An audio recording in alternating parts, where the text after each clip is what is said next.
Hey guys, it's Brian again from LakeHickoryScuba and Marina. I'm going to make a quick video for you here. We just got out of the water. We're at the PDRA, the Piedmont Diving Rescue Association, here at the Lake Norman Quarry in Mooresville, North Carolina. Check out the PDRA. It's just ncpdra.org. If you're close to us, it's a great organization. If you become a member of the quarry here, there's actually 3 quarries throughout the whole state that you become a member of. But the reason for this video is we plan to come out tonight, do a real deep, real cold night dive. It's something that we used to do just about every Friday night for a good long while, but we've not had the chance here recently because we've been so blessed teaching a lot of classes, a lot of open water courses, a lot of rescue courses. We just hadn't really had time for ourselves to come out and go dive.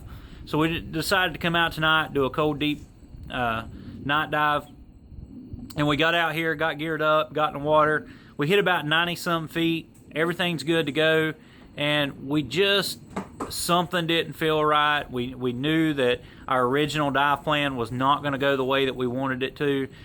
So what this video is going to be about is learning when to make the decision to either thumb a dive or actually to change your dive plan mid-dive. Now, we've always been trained in what we train students: plan a dive, dive the plan. But that doesn't mean that you can't change the plan to a more conservative time, whether it's a more conservative time or more conservative depth.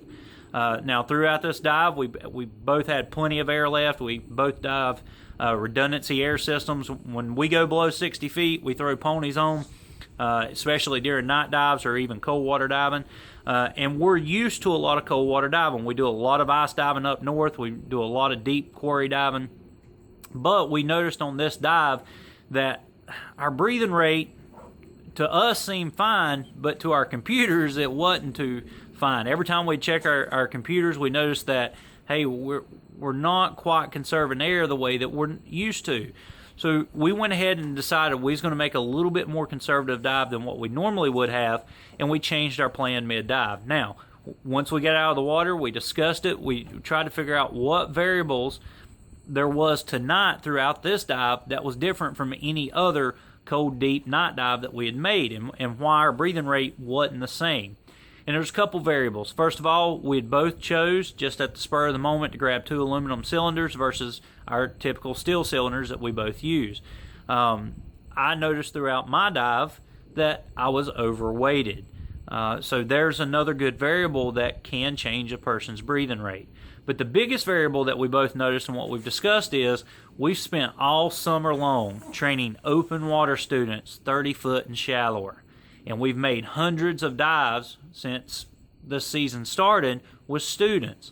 Now, no matter what your experience level is, no matter what your training is, no matter what your certification is, I don't care how many dives you have logged. Personally, I've got over 4,000 dives logged. That doesn't mean nothing if your body is not adjusted to depth and pressure, and if your body is not used to, or if you are not mentally ready to do a dive. Now, we were both safe, we were both comfortable and confident throughout the dive, but we made the decision to change our plan mid-dive simply because we were going through air a little bit quicker than what we were normally used to. Like I said, we do a lot of cold water diving, a lot of ice diving, a lot of deep diving. However, we've not done it recently. We both went up this last March, made several ice dives up in Lake Champlain in New York. Guys, if you're ever up there, check out Champlain Dive Shops. Great group of guys up there. Can't say enough good stuff about them. But it's been since March since we made some very cold water dives. Now, we're used to, in the lake where our shop's at, you know, water temps at the bottom of lakes, you're usually around 50-some degrees.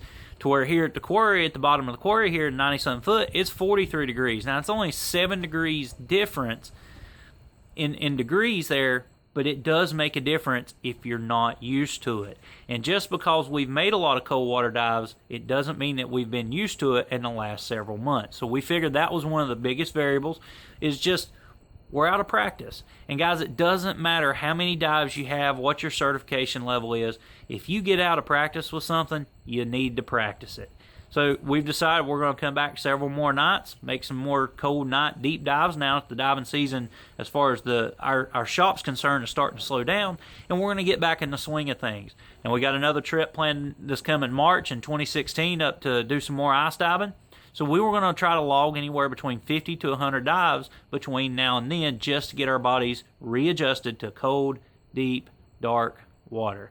So guys, I just want you to be safe out there. Make sure that you always plan your dives conservatively. If anything changes throughout that dive, go ahead and either thumb it or dive a more conservative plan. It's okay to change your plan if you change it to be more conservative.